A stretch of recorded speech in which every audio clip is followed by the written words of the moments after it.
Ya, Bismillahirrahmanirrahim. Assalamualaikum warahmatullahi wabarakatuh. Perkenalkan, nama saya Algi Arwangga Putra dengan NIM 1301183458, kelas IF4201. Pada kesempatan kali ini saya akan mempresentasikan laporan dari tugas besar mata kuliah pembelajaran mesin dengan materi clustering. Langsung saja pada bagian awal, yaitu formulasi masalah. Yang pertama, problem statement-nya.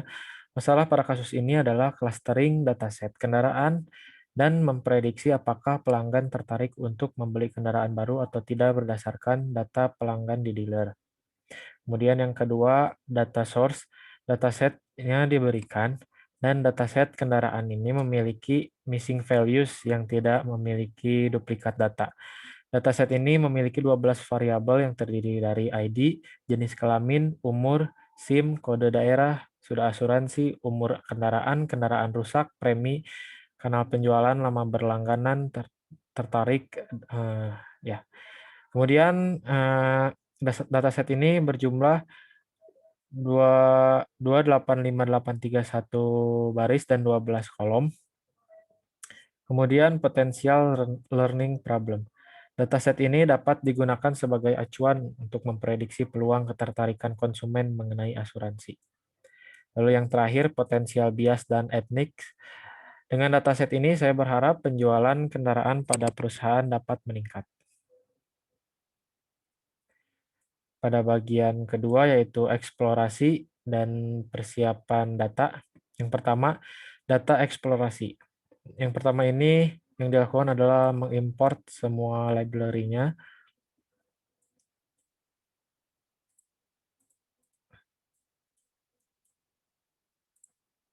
Ya. Kemudian eksplorasi data, memasukkan file.csv dalam codingan.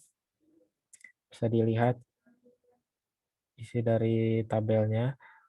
Kemudian variable identification.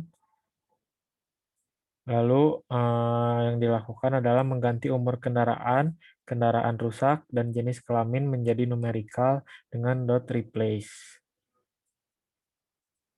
Nah, selanjutnya yang dilakukan adalah mendrop data yang kosong dengan dot drop. Nah, lalu setelah mendrop data yang kosong, yang dilakukan kemudiannya adalah drop data ID dan tertarik untuk mempercepat proses saat membuat heat map-nya. Yang dilakukan juga dengan dot drop. Nah, kemudian di sini menampilkan distribusi data frame dari df_train untuk mengecek keterdapatan outlier-nya. Lalu setelah ditampilkan keterdapatan outlier-nya, tahap selanjutnya adalah menghilangkan outlier pada premi yang menggunakan teknik persentil. Kemudian menampilkan kolom year setelah dihilangkan outlier-nya, seperti yang dapat kita lihat di sini.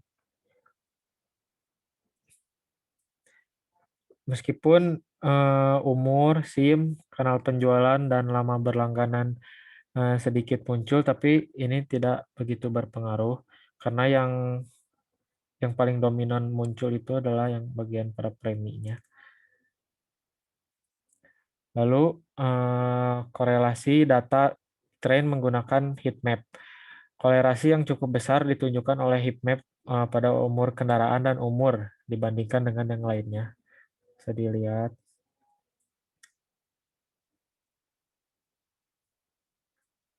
Nah, lalu selanjutnya itu melakukan pencarian nilai kolerasi untuk mendapatkan data yang optimal untuk di clustering dengan minimal nilai kolerasinya yaitu 0,1. Berikut adalah algoritmanya.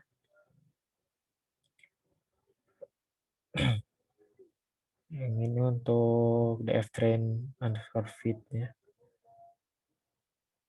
Setelah itu, yang dilakukan adalah mendrop data yang memiliki nilai 0 dan 1 di dalam df_train.feed sebanyak 15%.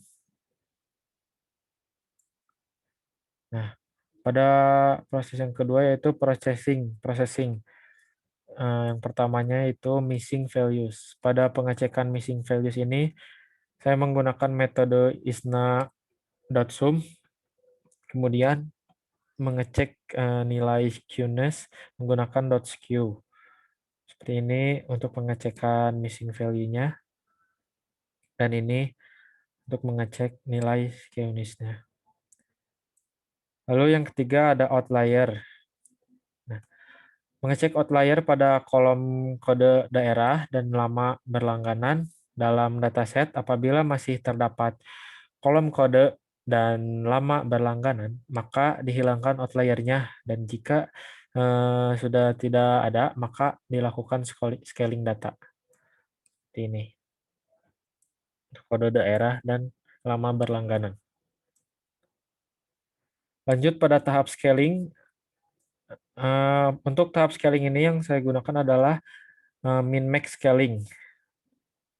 Seperti ini. Nah, sebelum melalui tahap scaling dilakukan pengecekan sebaran data kode daerah dan lama berlangganan terlebih dahulu untuk pengecekan seperti ini, lama berlangganan dan kode daerah. Lama berlangganan ditunjukkan oleh sumbu X dan kode daerah oleh sumbu Y. Lanjut ke pemodelan K-means. Nah, seperti ini algoritmanya. Dan untuk pembuatan model, saya membuat suatu kelas K-means. Yang di dalamnya terdapat beberapa kelas seperti def untuk init inisialisasi centroid, atau untuk hitung centroid, hitung distance, find cluster dari data, hitung nilai dari SSE, devhit, dan devcheck untuk mengecek akurasi dan mengembalikan nilai klasternya. Lalu dilanjutkan dengan menjalankan implementasi dari K-means dan plot cluster data seperti ini, dan sehingga menghasilkan virtual dari cluster datanya.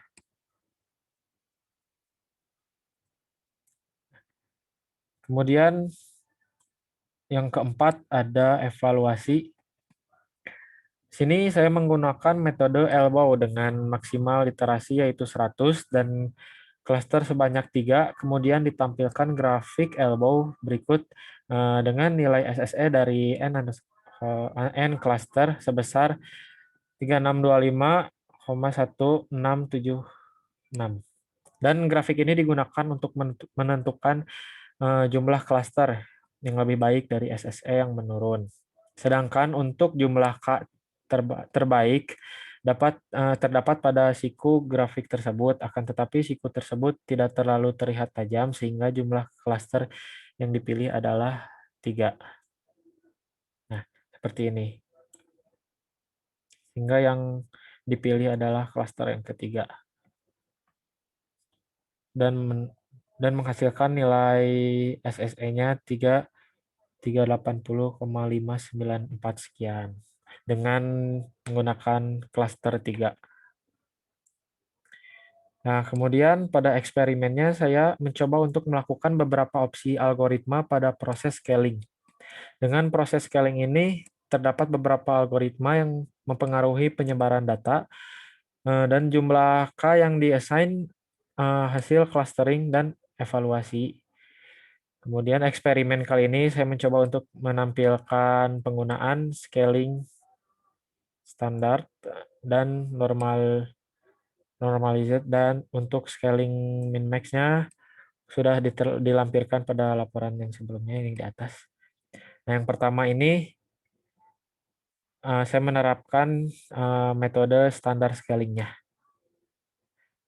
Seperti ini, dan metode standar scaling ini dengan menggunakan nilai klasternya 3, menghasilkan nilai SSE-nya 45292,34010 sekian.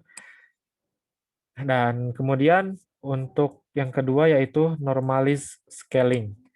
Nah, untuk normalis scaling ini tidak begitu bagus pada virtualisasinya, dan dengan menggunakan nilai klaster 3, normalis scaling ini menghasilkan nilai SSE 445,0692 sekian.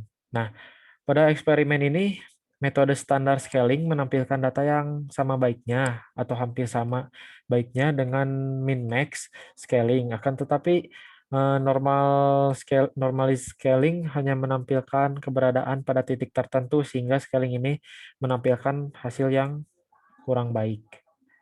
Bisa dilihat perbedaannya. Nah, ya, menuju ke kesimpulan, pada proses clustering akan menghasilkan pendekatan yang berbeda dimulai dari menghilangkan outlier, premi, kemudian outliernya berpindah ke umur, lama berlangganan, dan kanal penjualan.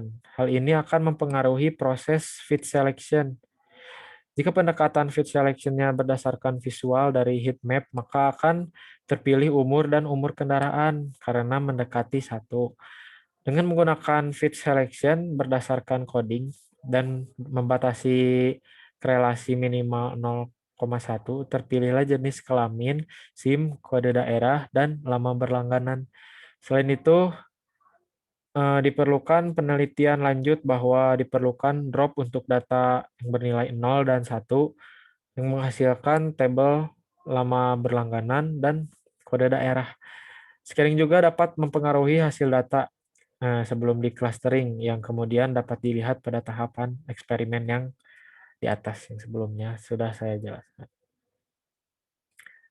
Mungkin sekian presentasi hasil laporan dari tugas besar mata kuliah pembelajaran mesin ini. Kurang lebihnya mohon maaf. Assalamualaikum warahmatullahi wabarakatuh.